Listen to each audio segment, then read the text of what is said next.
Então, a gravação foi iniciada. A gente vai dar início ao terceiro workshop, né, de instruções do processo de certificação no motor de conformidade.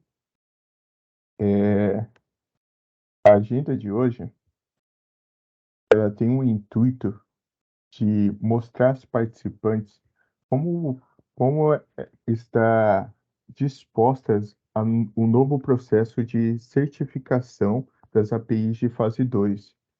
Tem várias regrinhas novas que a participante deve realizar para que no final ela consiga a certificação da API. Alguns dos recados importantes de hoje, né? O workshop será apresentado pelo time da Radiant, que é a atual fornecedora, é a fornecedora do motor de conformidade e também do diretório de participantes. Se não me engano, é o Christian que vai realizar a apresentação aqui, pessoal. Outro importante, né? Outro tema importante é que esse workshop é específico para os assuntos relacionados ao motor e ao diretório de participantes. As próximas datas importantes que a gente quer reforçar aqui a todos os participantes. Dia 3 de julho é a data de abertura do motor de conformidade, né? Tanto testes estruturais e funcionais. 17 de julho está prevista a data limite para a realização dos testes estruturais. Dia 1º de agosto é a data limite para o registro das certificações, né, dos testes funcionais das APIs de bloco 1 e também o reporte de APIs de métricas específicas desse bloco. Aí, uma recomendação que foi alinhada internamente, né, é que todas as participantes realizem os pedidos de certificação com 7 dias de antecedência. 7 dias úteis, pessoal. Só para vocês terem a visibilidade, né, do novo cronograma, hoje a gente está próximo aqui à data, né, de julho, e as próximas entregas seriam essas, ok? Referente ao bloco 1, aqui um ponto importante, né, sobre a plataforma de métricas, conforme a necessidade do término da certificação funcional, é necessário o início do reporte na plataforma de métricas. E hoje, lembrando, a gente tem duas APIs que são necessárias no desenvolvimento. Uma seria a API de transacionais, que a gente já foi feito o workshop lá no passado, e na semana que vem a gente terá um novo workshop da API de funil de consentimento. Esse workshop será realizado pelo time da F-Câmara, né, que é a atual responsável pela plataforma de coleta de métricas. Restando alguma dúvida, podem ficar à vontade, caso contrário, eu passo a palavra para o Christian, né, que ele dará início à apresentação aqui. Obrigado, Vitor. Valeu, Christian. Agradeço a presença de todos aqui, pessoal. Tenhamos um bom workshop aqui. Legal, deixa eu Christian, compartilhar a tela aqui. pode ficar à vontade. Certinho.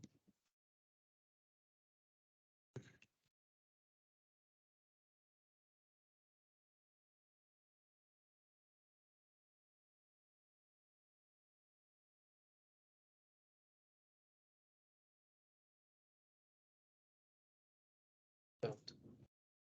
Tá conseguindo ver a tela aqui já, né? Sim, Christian. Os demais representantes estão conseguindo ver? Sim. Legal. Então, primeiro, obrigado a todo mundo pela participação, pessoal. Acho que é sempre legal a gente estar aqui com vocês para poder tirar dúvidas sobre o processo de certificação, até a gente eventualmente conseguir pegar feedbacks também. A gente está sempre num processo de melhoria contínua aqui, tanto quanto o motor, quanto o diretório. A gente vai passar por um pouco disso aqui. Como o Vitor falou, a gente está próximo da abertura da certificação, da recertificação do OpenSurance.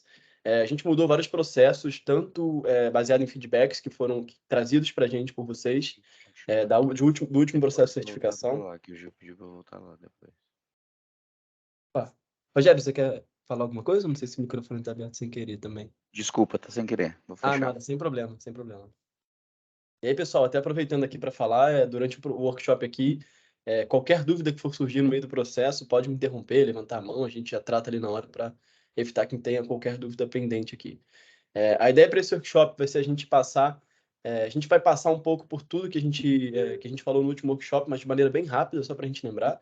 E o foco aqui vai ser principalmente nas mudanças. Então, o que mudou no processo de certificação do último para esse? O que a gente tem que fazer diferente? Quais os pontos de atenção ali para a gente prestar, que a gente precisa ver para evitar ter um processo de certificações que sejam falhos ou que a gente perca datas, etc. Né?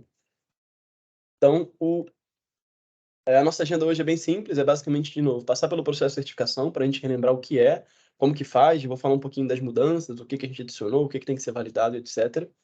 E depois a gente vai fazer uma demo aqui, só do que tem que ser assinado, a questão da assinatura de documentos aqui que são necessários, por que tem esses documentos, etc. José, se você quiser falar já. Só uma pergunta, está sendo gravada essa reunião? Está sendo? Sim, então, José. ok. Tá, obrigado. E depois a gente vai compartilhar a gravação, né, lá no portal do desenvolvedor. Eu já mando o link para vocês terem um acesso fácil. Tá, obrigado. Legal.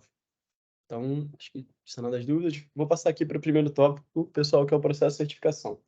Então, acho que, como a gente já comentou aqui no último workshop, diferente de outros processos de certificação, como a gente tem no FAP, o processo de certificação RP, com a OEDF, esses são processos de certificação onde a gente tem uma documentação que já está consolidada, que já foi implementada, e a gente está fazendo um processo de certificação para uma documentação madura, né? Aqui é diferente. A gente está fazendo um processo de certificação para uma documentação que nunca foi implementada por um ecossistema de Open Assurance que é o primeiro no mundo, então, assim, várias questões que tornam a necessidade de validação, tanto da documentação quanto do motor. Então, nesse processo, é extremamente importante o feedback de vocês, o feedback dos participantes, de como estão sendo feitas as implementações, para que a gente consiga melhorar a documentação, ache problemas na documentação, melhore problemas no motor. Então, um processo iterativo, né? Então, acaba sendo bem importante justamente essa participação de todo mundo na construção do motor. E aí, para isso, a gente tem alguns estágios do plano de testes que são indicados por algumas tags. Eu vou mostrar aqui daqui a pouco como que são feitas onde que estão essas tags, né? E como que a gente identifica elas. Mas o ponto mais importante é que os planos de teste que estejam com qualquer tag ao final do nome, seja em WIP, seja em alpha ou seja em beta, não estão prontos para certificação. Então, a gente acaba recebendo também pedidos de certificação e a gente olha o plano de teste e ele está com a tag ainda de alpha ou beta, então significa que aquele plano ainda não está aberto, né? E aí eu vou falar um pouquinho aqui o que exige do plano, o que vai exigir para passar por essas etapas, né? Então, acho que o ponto principal é esse. Se tiver com alguma tag, significa que o plano de testes não está aberto. Deixa eu só até mostrar aqui o que eu estou falando sobre essas tags. Sempre que a gente entra no motor aqui, do lado do plano de testes, aqui, por exemplo, na fase 1 a gente vê que não tem. Para a fase 2 e fase 3, todos eles têm essa tag, né? Ou IP, ou alpha, ou beta. E essa tag aqui, ela também fica... Então, deixa eu só... Por exemplo, aqui entrar em consents. Ela fica tanto aqui, então na seleção eu consigo ver qual que é o plano de teste. E quando eu crio, aqui nessa parte azul, que é o sumário do plano de teste, eu também consigo ver tanto qual é a versão que está sendo testada, quanto qual que é o estado ali daquele plano de teste. Então, de novo, se está em alfa, beta, ou se está em WIP ali, significa que ele não está pronto para certificação. O primeiro ponto que a gente tem que olhar antes de enviar um pedido de certificação, né? Qual que é o estado dele e também qual que é a versão, né? Às vezes a gente tem mudança de versão aqui, a gente aversiona o motor, é importante verificar também qual que é a versão que eu estou testando e qual que é a versão que está sendo certificada, né? E às vezes, de novo, né, como a gente comentou, a gente tem um processo de... A gente tem as especificações que nem sempre estão maduras, então às vezes é necessário versionar. Então, versiona a especificação, a gente versiona o motor, e aí, geralmente isso é informado via comunicado, informa também. Então, às vezes esses são os motivos por que a gente tem mudança no motor, né? Claro que a gente está efetuando inserindo vários processos para facilitar para todo mundo, porque a gente sabe que é um problema quando a gente está testando uma versão e lança outra, a gente não acabou de testar outra. Então, essas conversas, por conta disso, né? A gente está tendo diversas conversas internas aqui, junto com a Pierce também, para ver como que a gente pode melhorar nesse processo, mas a ideia é que, de novo, né? A gente consiga sempre ter um processo de certificação mais limpo, onde a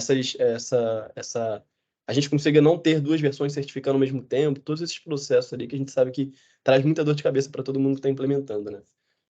Então, esse é o primeiro ponto. As flags estão aqui do lado do nome.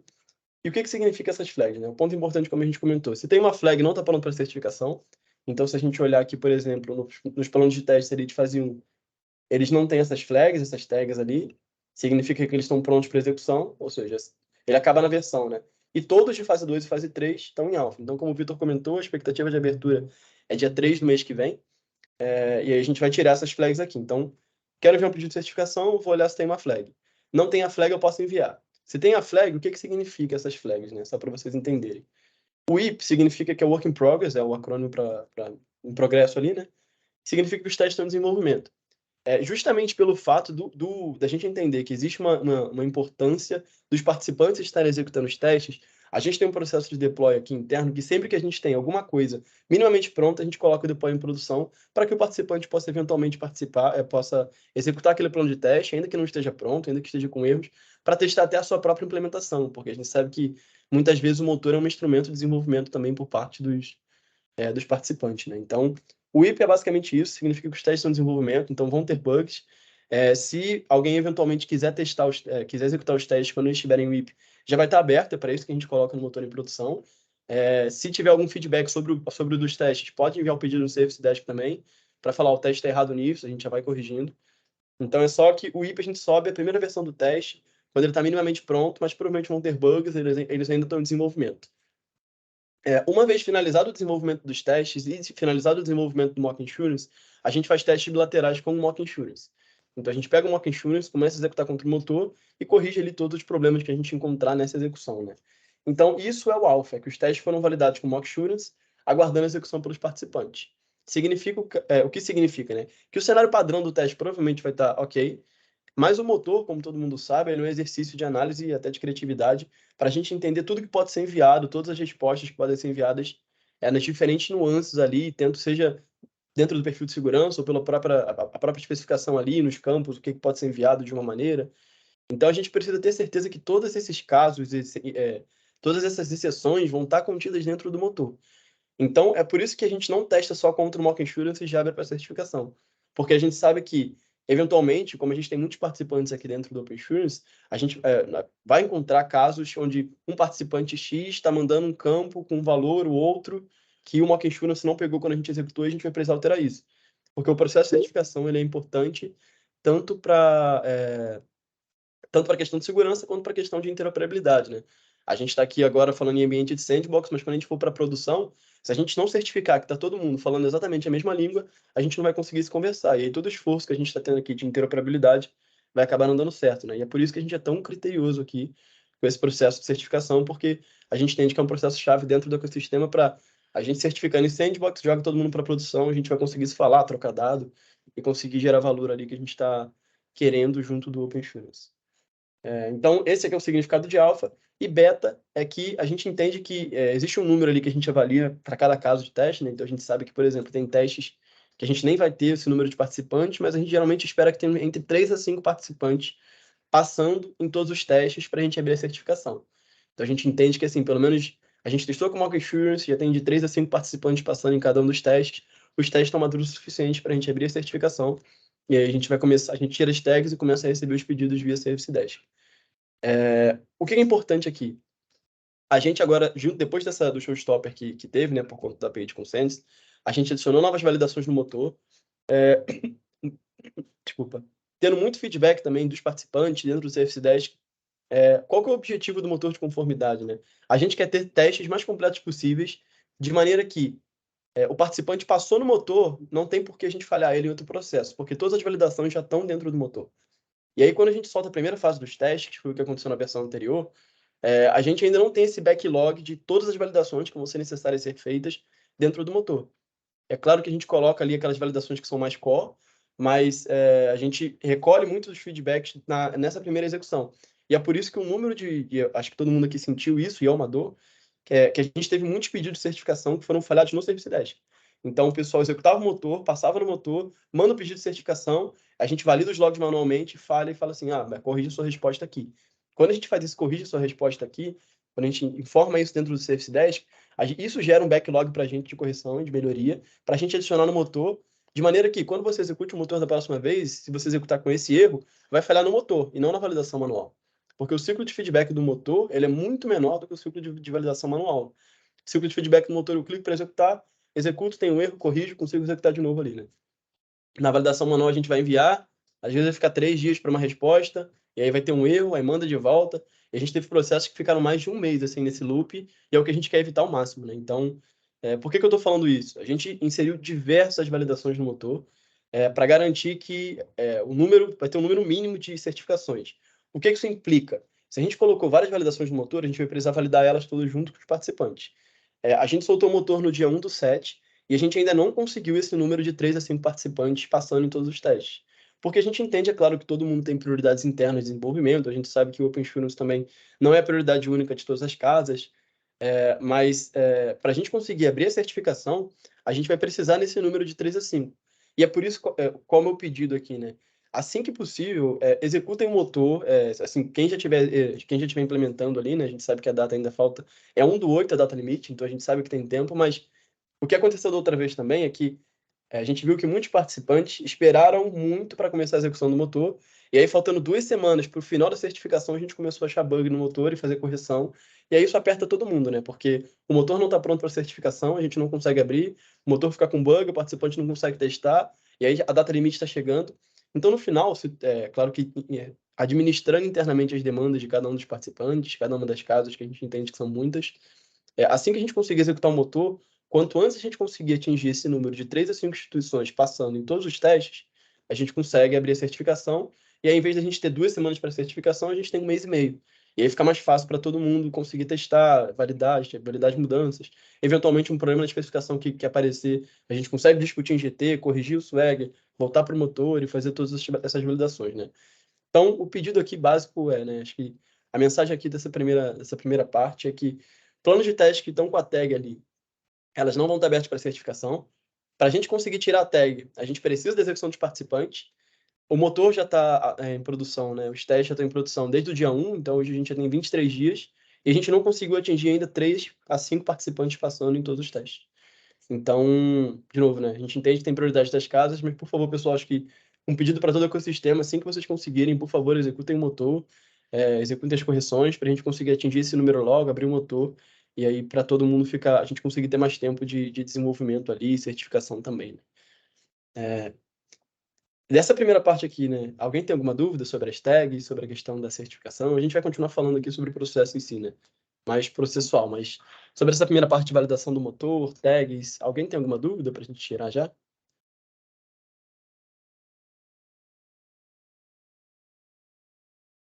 Legal, vou seguir aqui então, pessoal.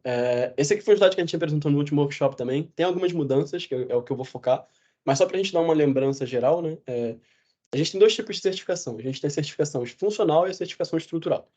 A certificação estrutural, ela é basicamente a gente rodar o teste sem validação de segurança, sem camada de consentimento, sem FAP, sem nada.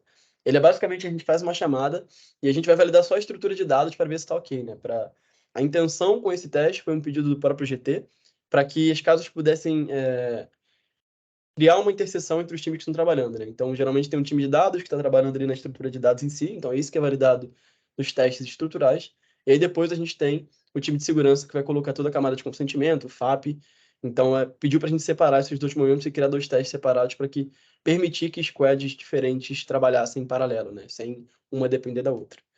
Então, o teste estrutural como a gente comentou, uma validação de acordo com o Swagger, só da estrutura de dados, e a execução dele é bem mais simples, não precisa do pedido de certificação no Service Desk, então eventualmente a gente recebe também, né? Claro que a gente explica para o participante quando a gente recebe, mas o processo de certificação estrutural, ele é cadastrar o well-known no diretório Sandbox, porque a gente precisa saber quem está executando aquele teste, e o well-known é a chave que a gente vai usar para identificar esse well-known é dessa organização, então essa organização está em conformidade ali com a entrega, e executa os módulos de teste de sucesso no motor de conformidade. Então, aqui no motor de conformidade, a gente tem um plano de teste para os testes estruturais aqui de fase 2, e aí, de novo, né, que também a gente está adicionando os testes ali, por isso que está em WIP, mas eles já podem ser executados, a intenção, de novo, né, que a gente abra também ali próximo do dia 3.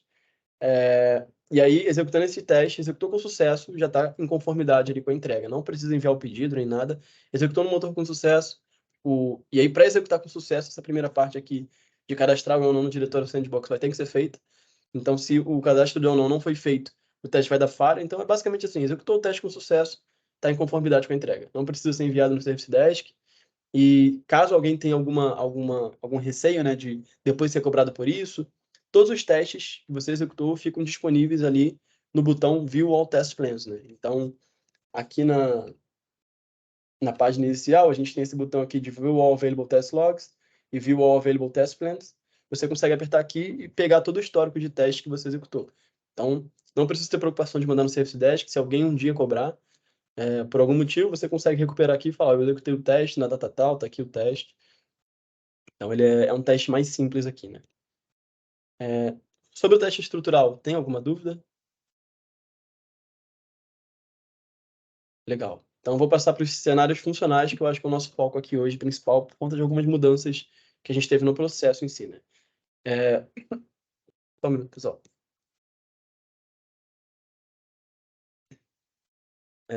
Então, a certificação funcional, aqui eu coloquei 3, mas na verdade são 4, né?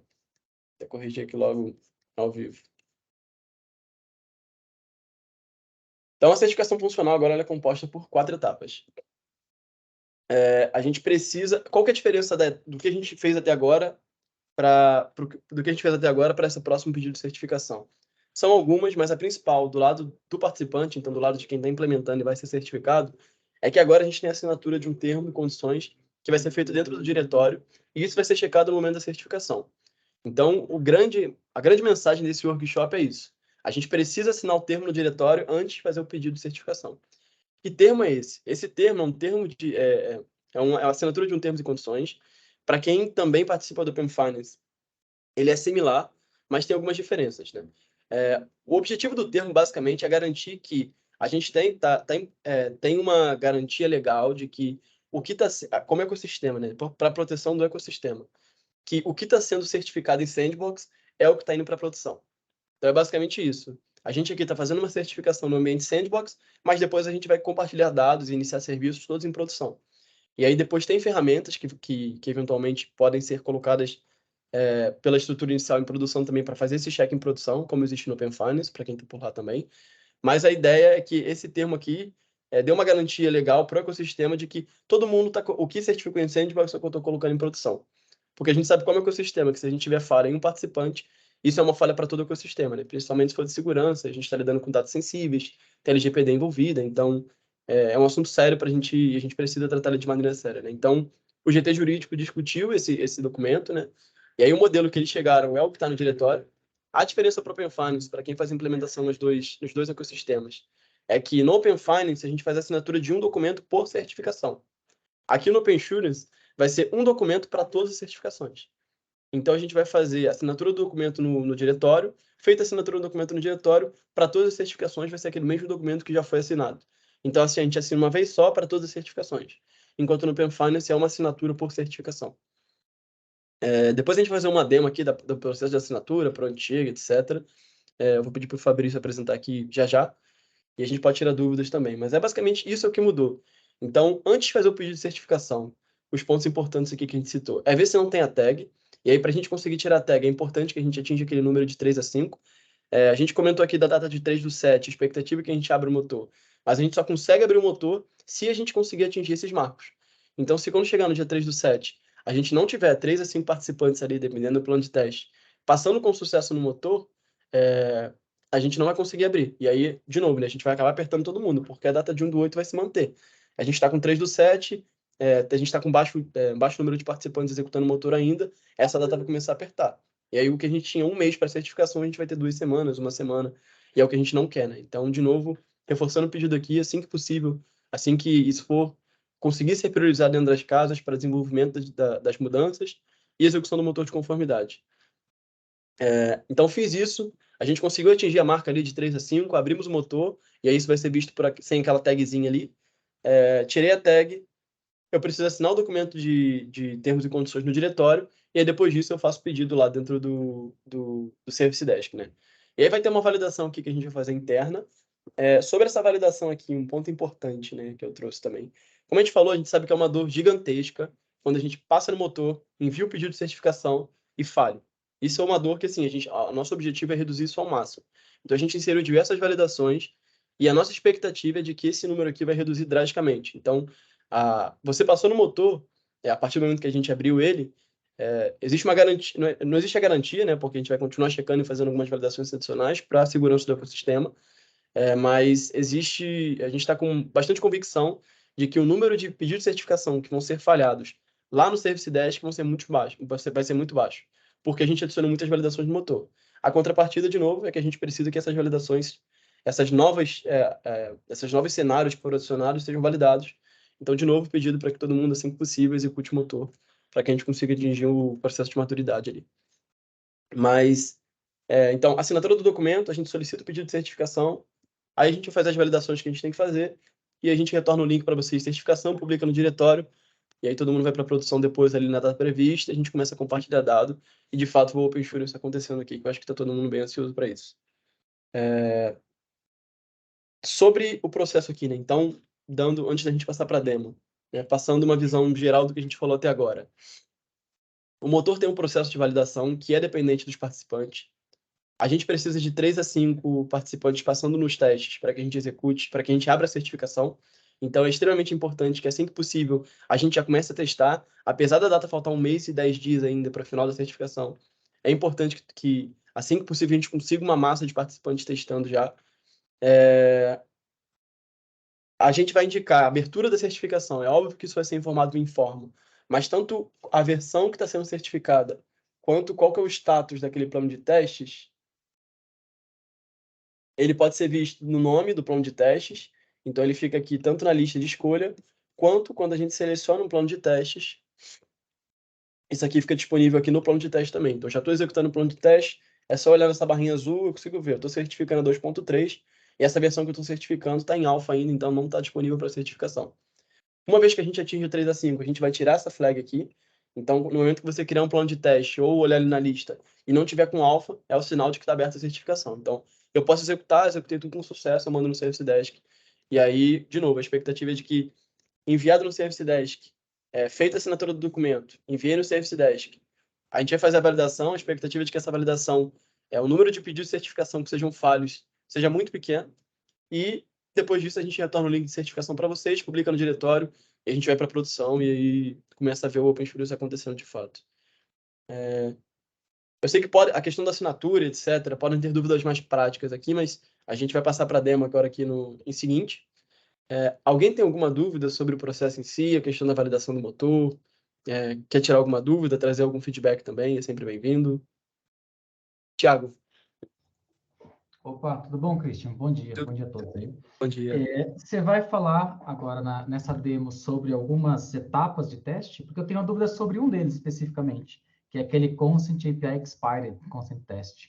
Eu posso esperar para fazer a pergunta depois. Tá. A gente pode falar sobre o cenário específico no final aqui, mas eu vou pedir só para a gente passar pela demo primeiro, e aí no final a gente tira suas dúvidas específicas do plano de teste. Fechou. Pode ser? Fechou. No final volta a falar, vamos lá. Combinado, Thiago. Obrigado. Monique? Oi, bom dia. Eu fiquei com uma dúvida referente ali à abertura do motor de conformidade. Você falou que vocês estão aguardando ter de 3 a 5 casas, né, já validadas para liberar o motor. Eu queria entender se a gente tem algum impacto de não ter a liberação no dia 3/7. Então, tem sim. Deixa eu mostrar para vocês aqui, só para vocês terem visão. Um minuto.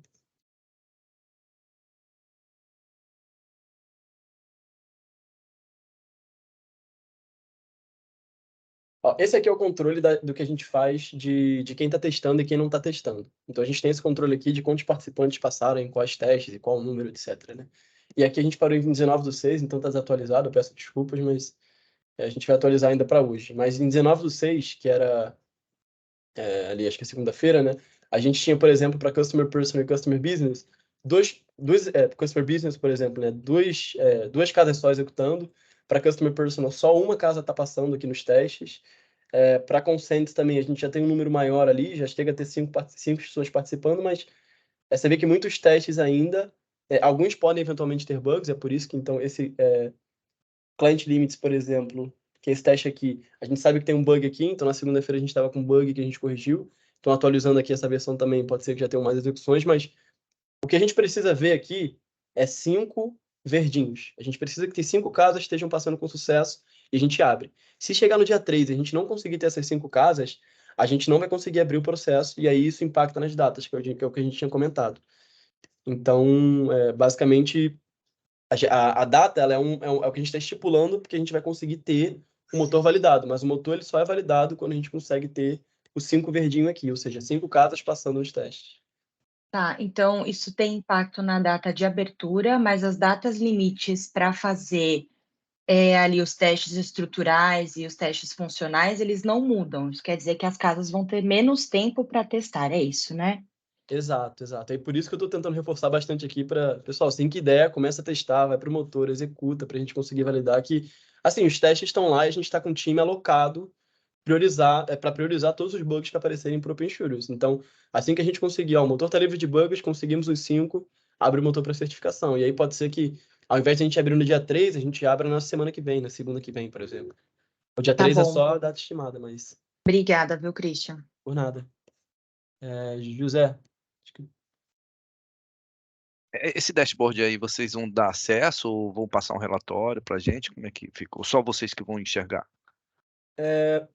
acho que essa é uma questão que a gente não chegou a discutir aqui com a estrutura inicial.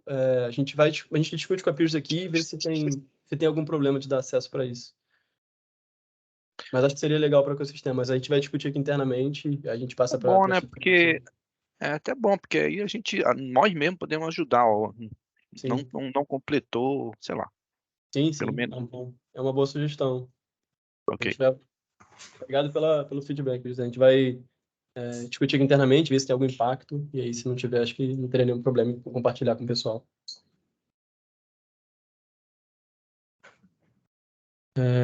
Mais alguma dúvida, pessoal, antes da gente entrar na demo em si? Sim, mas também sobre esse testboard. Eu vejo que pelo menos os testes, pelo menos um deles está com, enfim, que passou, né, desses testes aí. A gente está falando de uma sociedade que passou ou foi o Mock Insurance? Aqui, então, provavelmente esse um que passou pode ter sido o Mock Insurance. O Mock Insurance também conta. Então, no final que eu mostrei aqui, esse dashboard que eu acabei trazendo porque eu acho que fica mais fácil para todo mundo ver, só que a gente atualiza ele, tira o Mock Insurance, vê se tem essas 3 a 5. A gente tem um outro dash que a gente usa para controle, é por isso que esse aqui está desatualizado. Mas sim, conta o Mock Insurance aqui nesse 1.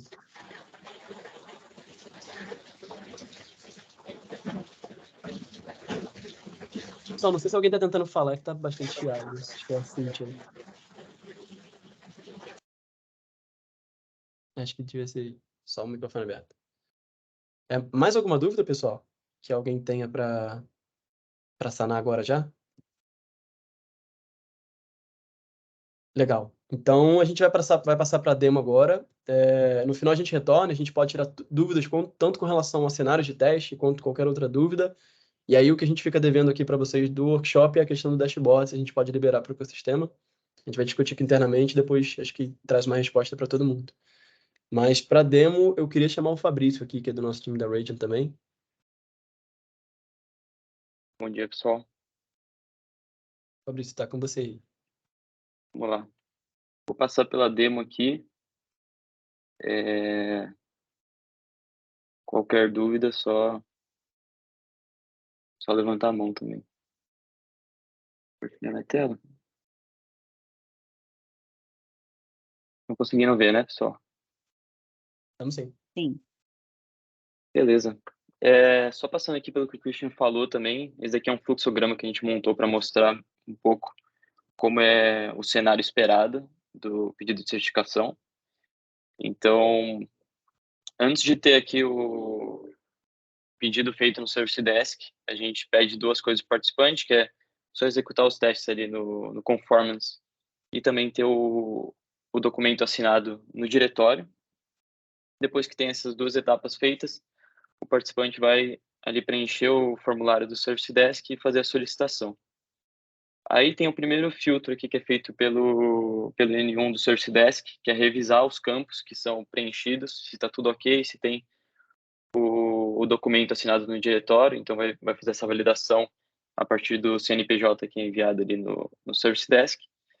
E aí, depois que é aprovado, esse pedido passa para a Radiant, e a Radiant vai ficar ali responsável por validar os logs, se o link que foi enviado do plano de teste está tudo certo, se os logs estão, se os testes estão todos como dependendo da API que está sendo certificado. E a partir do momento que a gente tem aprovação pelo lado da Radian, a gente vai gerar o link de certificação no GitHub e enviar para o participante, dizendo que o pedido foi aceito, está tudo certo e que só falta, então, o participante registrar esse link no diretório para ter ali a certificação salva. Então, eu vou passar aqui fazendo uma demo, basicamente, primeiro do documento que deve ser assinado ali no diretório. Se tiver alguma dúvida em relação durante o processo, só levantar a mão que eu consigo ver aqui e aí a gente para. Então, esse documento vai estar ali já integrado no diretório. Então, para assinar ele, é só selecionar aqui a organização, em Sign Terms and Conditions, e aí o nome dele, aqui deu timeout aqui.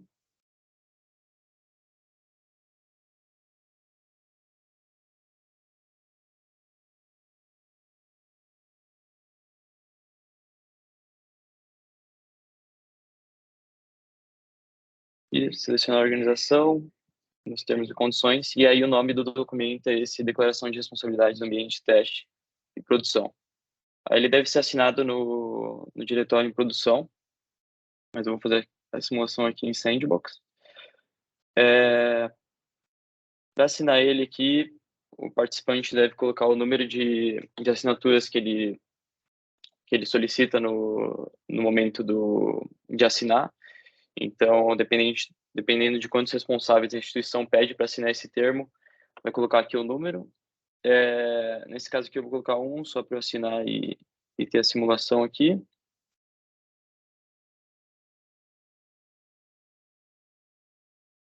No momento que o participante gera aqui o termo, ele vai receber por e-mail mesmo. E aí ele vai revisar aqui o documento e selecionar adicionar os participantes para assinar. Aqui ele pede o código de acesso, que vai estar disponível aqui logo depois de gerar o documento. Copiando aqui, só colar e validar.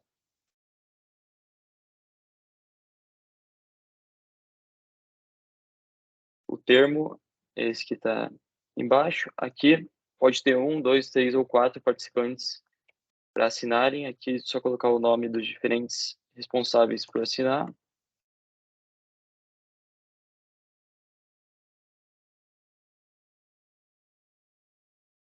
E aí cada um desses e-mails que foram definidos aqui vão também receber um novo e-mail do DocSign para assinar.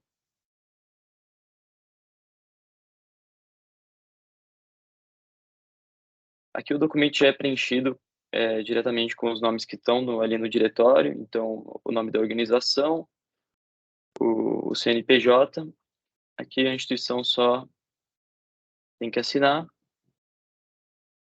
e aqui a gente pede que o participante coloque um comprovante de responsabilidade legal que mostre que ele tem ali que ele tem a responsabilidade de assinar esse termo, e aí é um anexo que o participante deve adicionar aqui também no documento. Depois que o participante ele termina esse termo, aqui no diretório ele ainda vai estar no Organization Terms and Conditions, ele ainda vai estar como sent, e aí a gente espera que a estrutura inicial valide esse documento para ele estar como completed aqui no diretório. Então, o documento só vai estar realmente completo depois que a estrutura inicial validar que os termos ali, os documentos que foram anexados e assinaturas estão tudo correto. Depois disso, acho que seguindo o fluxograma aqui, também a parte do conformance que o Christian falou. Nos outros pedidos, a gente pedia que o participante anexasse os logs dos testes. Hoje, a gente tem aqui um novo formulário que a gente criou, onde o participante só deve adicionar mesmo a URI do plano de teste. Então, aqui, fazer só uma simulaçãozinha.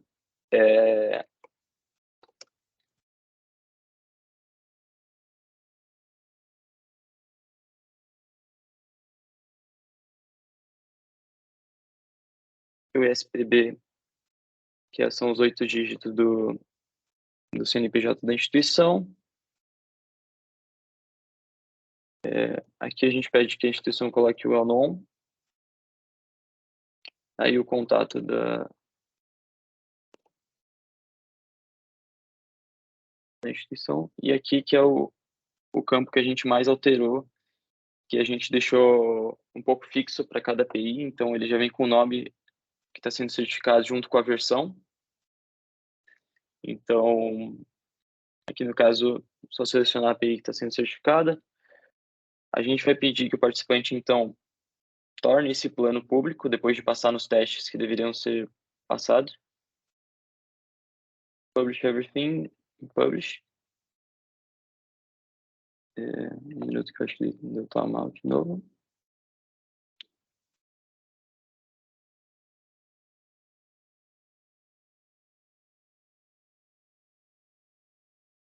E aí esse link já vai estar aqui com RI public igual a true. O participante então copia ao RI e cola aqui no teste plan RI e seleciona o resultado dos testes. Aqui uma descrição básica.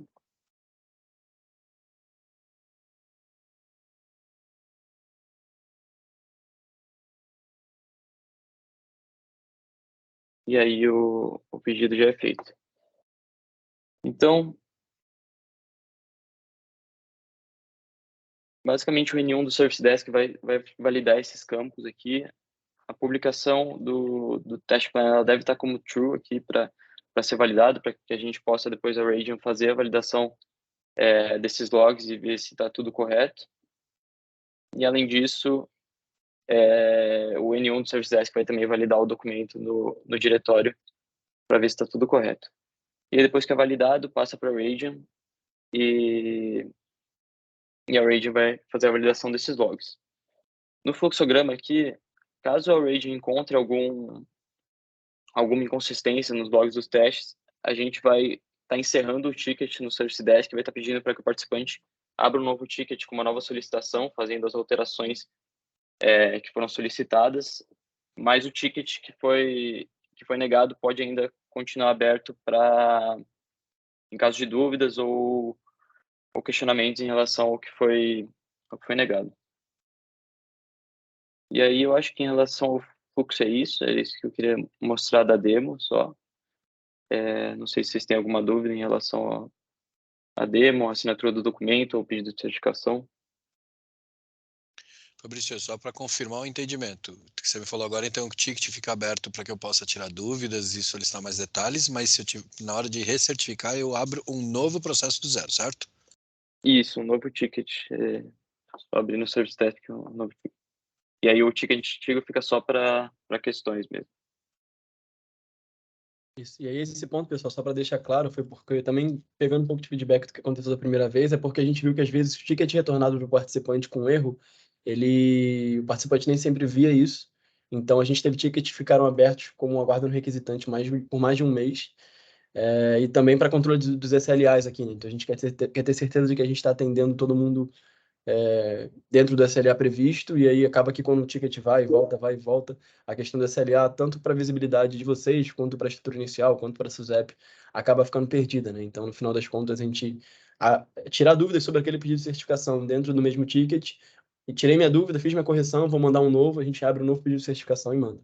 E aí a gente vai cumprir todos os SLAs e tudo previsto, né? E aí, só trazendo mais um feedback com relação a isso também, essa questão de SLAs, a gente trabalhou durante esse período também de diversas automações e a nossa expectativa também é de que a gente consiga atender todo mundo num tempo muito mais rápido do que foi da última versão ali, né? Então, diariamente a gente vai fazer um reporte, tem uma automação que vai rodar para pegar todos os tickets, etc. Então, tanto em questão de validação, a intenção é que esse pedido não seja validado no Service Desk, sim no motor, quanto a questão da SLA, que a gente consiga atender bem mais rápido ali, todo mundo consiga ter um ciclo de feedback e uma resposta mais rápida, porque a gente sabe que quando está perto da data e tem alguém ali cobrando que a gente faça, a gente tem que esperar uma resposta de 3 dias, nem sempre é confortável, né? Então, para melhorar, acho que para todo mundo, a gente trazendo esse feedback, a ideia é que a gente melhora tanto com o tempo de SLA, quanto com as validações do motor. Aí, pessoal, o Christian, e Fabrício, a gente já tem algumas dúvidas aqui no chat. Eu vou começar pela primeira aqui, pela dúvida do José, né? Ele faz o seguinte questionamento. Quem pode baixar o termo no diretório? Apenas o responsável ou o admin? Eu tenho, aí Christian pode ficar à vontade para me corrigir, mas eu tenho a visibilidade que essa primeira etapa de envio, né, da assinatura do documento é feita apenas pelo admin. E o admin, após ele receber esse e-mail com o documento, ele tem que encaminhar esse documento para a assinatura do representante legal da sua instituição. Esses são os dois grandes pontos, né, importantes dessa etapa. E, Christian, se quiser me corrigir, pode ficar à vontade. Quer pegar essa aí, Fabrício? Não, é exatamente isso. Apenas os administradores da organização que vão ter ali acesso para gerar o documento e dar um assign ali para os responsáveis legais para assinar o termo. Aí, José, ficou alguma dúvida? E demais representantes também, pode ficar à vontade. Senão a Não, gente tudo vai bem. passar para o próximo Ok. ponto. Obrigado. Obrigado, José. A próxima dúvida seria do Rodrigo. Como que fica a entrega por ramos que tínhamos anteriormente? Exemplo, patrimonial, residencial, risco diversos, entre outros. Vamos lá. Aí, Christian, eu vou pedir o seu apoio, mas eu tenho uma visibilidade aqui. Eu entendo que o teste estrutural é o mesmo para todos os tipos de patrimoniais, mas o que vai mudar seria no teste funcional. No- por exemplo, quando você for executar o teste funcional, você vai ter um teste a mais, por exemplo, para fazer do específico de residencial, do específico de risco diversos e entre outros. Isso. Deixa eu até compartilhar aqui para esclarecer essa dúvida. Acho que patrimonial é uma API diferente porque tem vários ramos, mas é a mesma API, né? Então gera dúvida. E aí, como o Vitor falou, aqui para o teste estrutural, quando a gente entrar, como é a mesma estrutura da API, a gente está validando só os dados aqui, a gente só vai ter um único teste estrutural para todos os ramos, né? Que é esse aqui, o PIM, Patrimonial API Structural Test. Mas se a gente for nos testes funcionais, a gente tem aqui o plano de testes de patrimonial.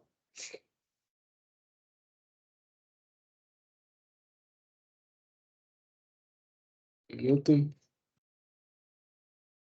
A gente tem o plano de teste para patrimonial. Aqui a gente tem alguns planos de testes que são core, né? Que é aqui o Preflight, o API Test, Wrong Permission, Resources.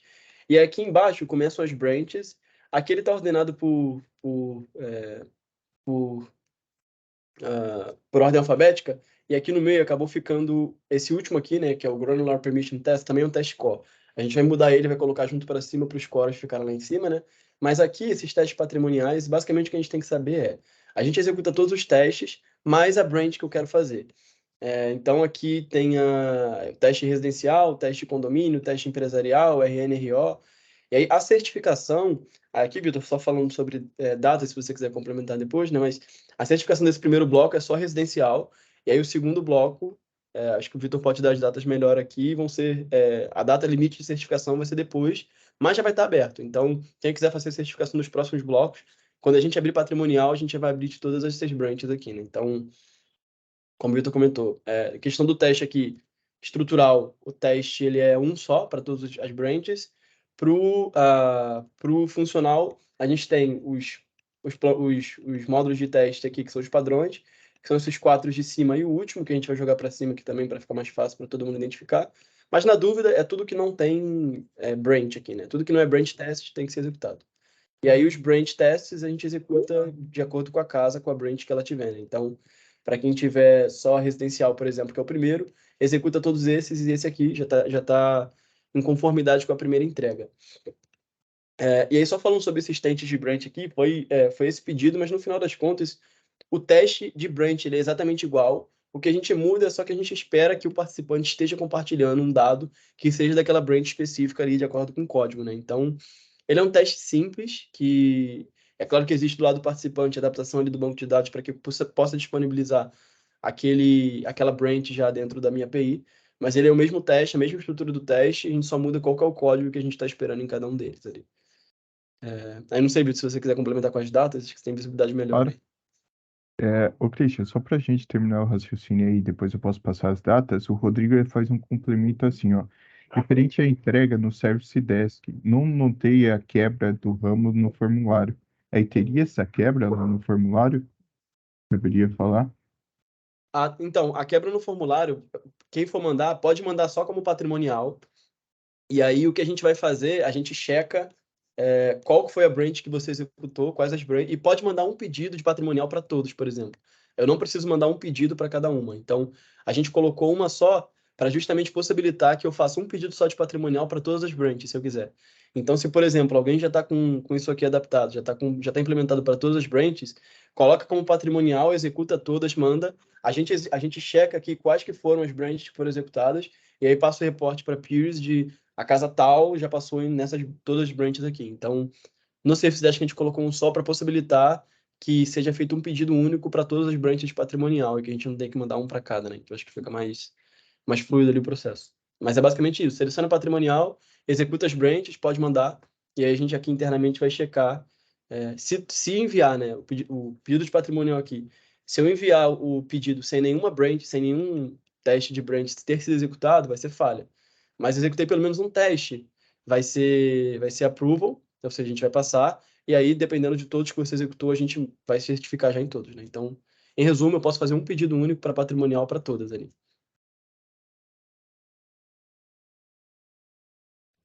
Obrigado, Christian. Aí, Rodrigo, surgiu mais alguma dúvida ou ficou claro? Obrigado, pessoal. Tudo certo. Tudo certo? Aí, só para complementar aqui, ô Christian, eu vou pegar a tela rapidinho, tá? Claro. Vamos lá. Aqui, pessoal, se vocês entrarem no portal desenvolvedor, né, tem vários submenus.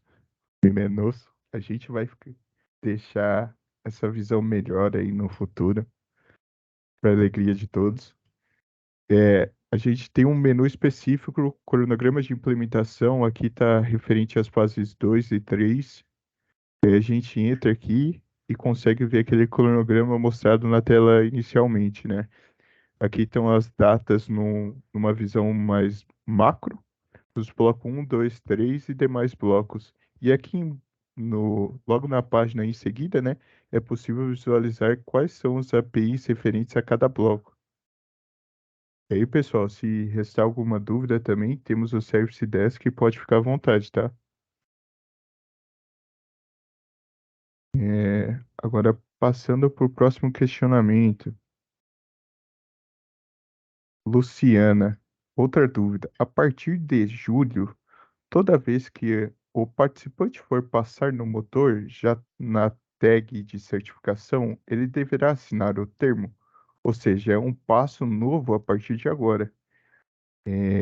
Realmente é um passo novo a partir de agora e a participante, né, tem que ter realizado essa assinatura até dia 1º de agosto, que é a data limite que a sua API tem que estar em produção, porque caso o documento não for assinado, você não vai conseguir que essa sua API esteja em produção, Luciana. Por isso que é importante realizar o quanto antes, sabe? E, pelo menos vai ser uma atividade que já vai estar completa. É só nesse ponto, Vitor, se eu puder complementar. Claro, pode ficar à Diferente do vontade. Canvas, pessoal, como a gente comentou, não é uma assinatura por certificação. Você assina o diretório, assinei uma vez, tá ok, e aí pode só mandar a certificação. E outro ponto importante aí, até para puxar o gancho, desculpa ser chato, pessoal, mas é que quem deve iniciar esse processo é o admin do diretório de produção e quem vai terminar o processo seria o responsável legal que vai assinar esse documento e o secretariado vai validar depois, tá bom? Agradeço, Luciana. Se tiver alguma dúvida, pode ficar à vontade.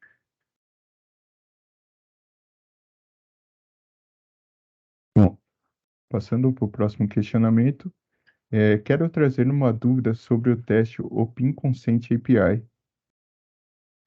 Aí, Thiago, você quer comentar algo? Pode ficar à vontade. Quero, por favor. O que acontece? Desses 6 aí que não passaram, uns 4 devem ser clientes aqui da Sensidia. Tá? A gente está com um problema em cima dessa etapa, por quê? Hoje, esse cara, ele está setando o final, na verdade, ele está pegando o expiration date time e está jogando 1 minuto para frente. Então, ele fala assim, poxa, com esse minuto para frente, ele determina que nós temos que ter, então, ele está validando o consent expired, que é aquela nova guia do rejection, né, aquele novo objeto que foi introduzido na API, e ele também está verificando o consent max date waited, que é o quê? Aquele consentimento venceu, já estava autorizado e foi vencido. Só que assim, quando a gente fala para consent max date waited, ok, porque esse consentimento já está autorizado e esse consentimento já tem uma data final. Agora, quando eu falo do consent expired, esse cara cria um problema para nós. Eu imagino que, assim como nós temos aqui na Sensidia, muitas seguradoras ou até outros concorrentes usem jobs para poder determinar a expiração, ou enfim, alguma máquina de estado aí das suas soluções. E aí, quando a gente olha lá o guia de experiência que eu falo que um consentimento ele pode levar até 60 minutos para ser aprovado, até que ele seja, então, expirado, a gente tem um problema. Porque se esse cara ele tem somente o expiration date time setado, mas não tem um creation date time, eu não consigo determinar quando foi criado. E nenhum job vai conseguir, então, nenhum job vai conseguir fazer aquela expiração para poder passar no motor. Então, uma sugestão que a gente tem aqui para vocês, enfim, para quem estiver desenvolvendo essa parte do motor aí, seria criar, ou melhor, setar no creation date time uma hora retroativa. Porque senão todos os jobs aí vão rodar, porque como é que você termina uma expiração? Eu olho uma data inicial, mais 60 minutos, data-hora, e aí eu consigo chegar na expiração dele. Se eu só tenho a data-hora de expiração final, eu não sei quando começou. E o job fica lá procurando e fala, cara, não tem data de início, como é que eu vou esperar esse cara aí? Então, a ideia era trazer, a gente até chegou a abrir um chamado ontem no Service Desk, não sei se cai para vocês ou não, mas eu entendo que tem um ponto nesse cara que se cara fizer essa pequena melhoria, eu acho que a gente consegue começar a passar aqui nesses testes do motor. Só isso que está pegando a gente. Pelo menos aqui na Sensidia, não sei outras casas aí como é que elas estão, então... Uhum. Legal, Thiago. Acho que bom ter trazido isso. Só explicando o comportamento do teste em si, hoje, pela API de consentimentos, eu posso setar o expiration date time por isso aqui, né? Então, dá até a hora da expiração da permissão, e a gente entende que, assim, mesmo estando no manual de experiência, de que eu posso até 60 minutos, a iniciadora poderia criar um tempo menor para o consentimento, né? Pelo menos como a especificação está hoje. Mas eu acho que é um ponto de dúvida, eu acho legal. Se você já abriu lá o ticket no Service Desk, geralmente isso cai para a gente aqui.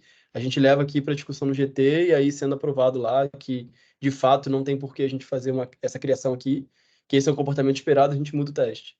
Mas já que você abriu o ticket, a gente dá uma olhada lá, discute no GT e eu dou feedback lá pelo ticket mesmo. Tá bom, Christian, beleza. Obrigado. Mas eu entendi o seu ponto, acho que faz bastante sentido. Tá certo, obrigado. Nada. Aí, Thiago, se puder fazer um favor, compartilhar o ticket aqui com a gente, o número, para facilitar o nosso encontro dele. Pô, cara, sim, deixa eu pegar aqui. Já mando Aí. para você. Perfeito.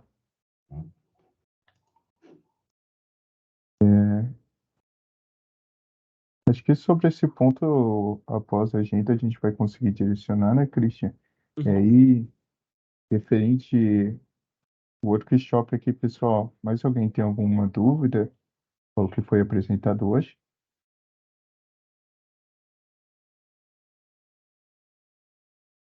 Caso não tenha... Só uma simples aqui. A parte da assinatura do representante aqui das instituições já está liberado, já pode ser feita hoje. Processo. Já. Eu entendo que isso. Tá ok, obrigado. Aí esse é um ponto legal, pessoal, que já, como a assinatura pode ser feita hoje, também, se quando o pessoal passar no motor, esperar para fazer a assinatura, e isso geralmente envolve um representante legal, que é alguém que às vezes não vai ter um contato sempre, pode dar problema no final lá, porque se for enviado um pedido de certificação, a primeira validação que a gente faz é: o documento está assinado? Não tá. A gente devolve, pedido de certificação fala. A gente nem chega a olhar o pedido em si. Então, para quem já quiser se livrar disso, já assina o documento e aí fica livre dessa etapa aí. Ok. Ô, Christian, dá uma força aí pro Thiago aí que tá impactando a toca aqui nesse motor. A gente já roda isso, passando consentos aí. A gente já... Pois é, cara. Só já dá essa força aí. Eu tô cobrando o Thiago direto. Legal? Pior que é idiota. Por favor. Que bom que você tá aqui, velho. Já tô aqui, já dando uma força aí. Obrigado, gente. Você viu que só um pouquinho passou, né, cara? Eu até tirei o print que eu ia mandar pra você. Falar, mano, cara, não. Mas a gente vai se ajudar aí, vai dar certo. Vai dar. A gente vai dar uma olhada aqui. E eu perturbo o Léo, então. Tá vendo? Eu tô ferrado, mano. E isso é só toque, fora os outros 10, 20 que a gente tem aqui. Tudo na minha cola. A gente entende a dor do... Por isso que a gente prioriza aqui sempre correr atrás, porque a gente entende bastante a dor. Obrigado, gente. Nada. Mais alguma dúvida, pessoal, relativa ao processo aqui? Então, só para lembrar do que a gente falou, né? Só alguns pontos que eu queria trazer de novo, né? Então, a gente passou por diversas mudanças. Quando o pessoal conseguir executar lá, se tiver problema para execução, manda o ticket no Service Desk, prioriza. A gente prioriza a discussão aqui para correção, mas assim que a gente conseguir atingir 3 a 5, a gente já abre. Isso pode ser semana que vem, já antes do dia 3 até. E aí dá mais tempo para todo mundo certificar. O motor só vai poder sair de beta não no dia 3, mas quando a gente atingir esse 3 a 5. Então, de novo, importante todo mundo executar. Apesar da data faltar um pouquinho ainda, né? As diversas atualizações que a gente fez, a gente sabe que é uma dor gigantesca. Pô, passei no motor, mandei o pedido e foi negado, e aí fica aquela conversa, às vezes em inglês, que a gente sabe que tem a barreira que tem a barreira de comunicação também, e a gente tenta ao máximo priorizar as respostas em português ali, mas alguns analistas nossos trabalham em outros lugares. E aí a ideia é que o número de pedidos de certificação falhos no Service Desk vai ser muito menor do que da última vez. E todo feedback é sempre bem-vindo, pessoal, também. Então, qualquer feedback que se tenha com relação ao processo, motor, teste, manda no Service Desk para a gente vai olhar, analisa, discute se for necessário, faz a mudança, e a gente também não tem nenhum tipo de problema aqui em mudar testes se a documentação não estiver suportando, né? A ideia é que o motor suporte a documentação e não o contrário, né? Então, o motor sempre muda e se adapta com relação à documentação. E era isso da minha parte. Christian, muito obrigado aí pela apresentação de hoje, hein? Foi muito produtiva aí. Eu acho que vai agregar bastante a todos os que participaram e que podem assistir a gravação. E aí, pessoal, gostaria de agradecer novamente a presença de todos aqui e desejar a todos um bom final de semana. E bom dia, né, também. Obrigado, pessoal. Valeu, gente. Valeu, pessoal. Obrigada, tchau, tchau. Valeu, pessoal. Até mais. Valeu, tchau. Bom dia. Obrigado. Bom final de semana aí.